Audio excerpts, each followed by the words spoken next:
আসলে mobile network ছাড়াই GPS কিভাবে কাজ করে? নামন আর শ্রেয়া পাহাড়ে ট্রেকিং করতে গিয়েছিল, কিন্তু তারা পথ হারিয়ে ফেলল। ফোনে নেটওয়ার্কও নেই, এখন রাস্তা খুঁজবে কিভাবে?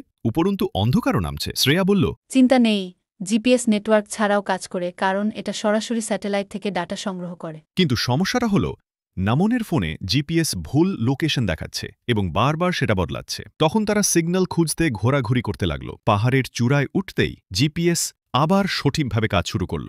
বোঝা গেল স্যাটেলাইট ওই দিকেই আছে, তাই উল্টো দিকে সিগন্যাল আসছিল না। কিন্তু অল্প সময় পরেই জিপিএস আবার বন্ধ হয়ে গেল। নামন অবাক হয়ে বলল, আমরা তো স্যাটেলাইটের দিকেই আছি, তবে আবার কি হলো? শ্রেয়া ভেবে বলল, তাহলে কি জিপিএস একটার বেশি স্যাটেলাইট ব্যবহার করে? একদম ঠিক। ফোনকে সঠিক লোকেশন বের করতে হলে অন্তত 4টি স্যাটেলাইটের দরকার হয়। ফোন নিয়মিত বিরতিতে স্যাটেলাইটের সিগন্যাল রিসিভ করে, সেই সিগন্যালে থাকে স্যাটেলাইটের কোঅর্ডিনেট আর সিগন্যাল বেরোনোর সময়ের তথ্য। এই তথ্য ব্যবহার করেই ফোন লোকেশন বের করে। নামন বলল, কিভাবে?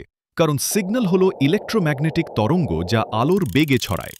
সুতরাং স্যাটেলাইট থেকে সিগন্যাল বেরোনোর সময় যদি জানা থাকে আর ফোনে সিগন্যাল আসার সময় যদি ধরা হয়, তবে সময়ের পার্থক্য বের করা যায়। এই সময়কে আলোর বেগ দিয়ে গুণ করলে স্যাটেলাইট থেকে ফোনের দূরত্ব পাওয়া যায়। কিন্তু শুধুমাত্র একটি স্যাটেলাইটের দূরত্ব জানলে সঠিক অবস্থান পাওয়া যায় না, কারণ ফোন ওই দূরত্বের গোলকের যে কোনো জায়গায় থাকতে পারে।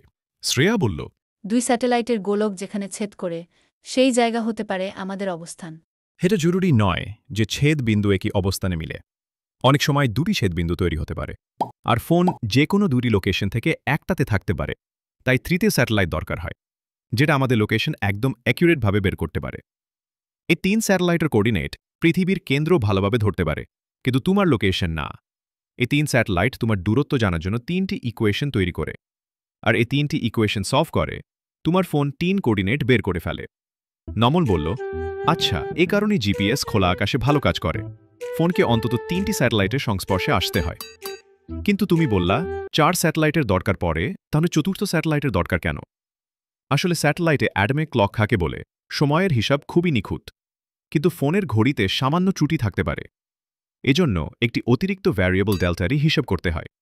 এই অজানা ভ্যারিয়েবল সমাধান করতে চতুর্থ সমীকরণ দরকার হয়, আর তাই অন্তত 4টি স্যাটেলাইট লাগে। শেষমেশ নমন আর শ্রেয়া পাহাড়ি উঁচু জায়গাগুলোকে চেকপয়েন্ট হিসেবে ব্যবহার করে জিপিএসের সাহায্যে আবার ক্যাম্পে ফিরে এলো।